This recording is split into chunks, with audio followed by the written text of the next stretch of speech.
icyusabwa nuko wizera azukarambura ukuboko kwawe ugakora kuri Yesu nk'uko wa mugore wari umaze imyaka 12 ari mu bwongo yagize uko kwizera arambura ukuboko kuri Yesu arakira ntabwo yabinaniwe tegereza ibisubizo biva ku Mana nubwo kenshi bisa nk'ibitinda ariko irakora komeza wizere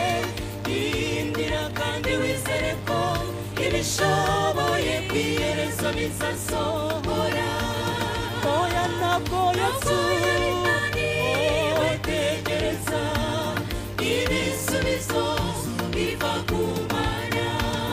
nubwo kenshi bisa nk'ibitinda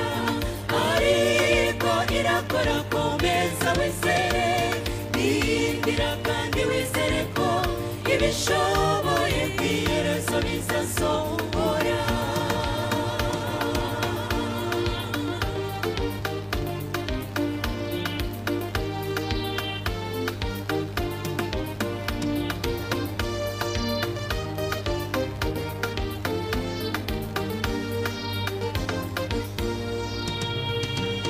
yumvise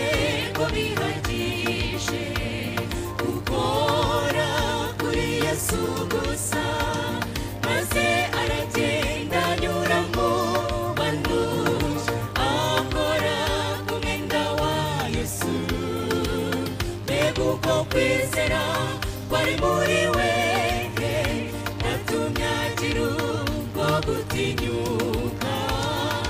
yavuyanesheje inyuma n'imbere ye zamukiza byiteka ntabwo yabinaniwe tegereza ibisubizo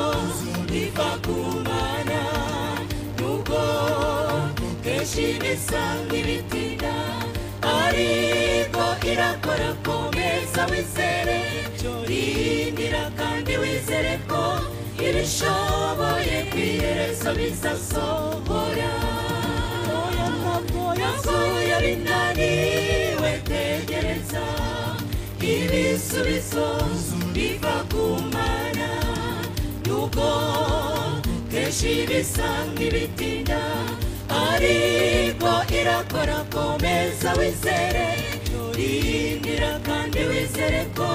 ibishoboye kwiherezo bizasohora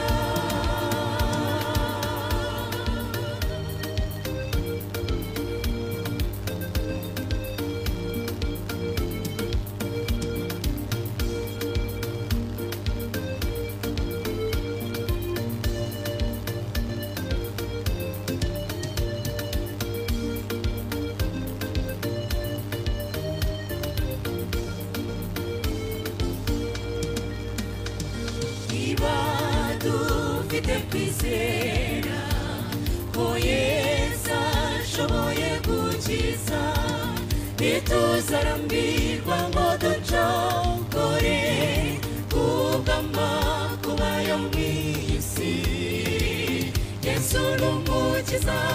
w'ubugingo bwacu nitumukora ngo turakira umubiri n'umutima birera bihinduke ubuturo bw'Imana ntabwo yabinaniwe tegereza ibisubizo biva ku Mana nubwo kenshi bisa nk'ibitinda ariko irakora komeza wizere indira kandi wizere ko ibishoboye kwiherezo bizasohora oya ntabwo yabinaniwe tegereza ibisubizo biva ku Mana nubwo kenshi bisa nk'ibitinda ariko irakora komeza wizere ibishoboye iherezo rizasohora ntabwo binaniwe tegereza ibisubizo biva ku Mana nubwo kenshi bisa nk'ibitinda ariko irakora komeza wizere irindira kandi wizere ko ibishoboye iherezo rizasohora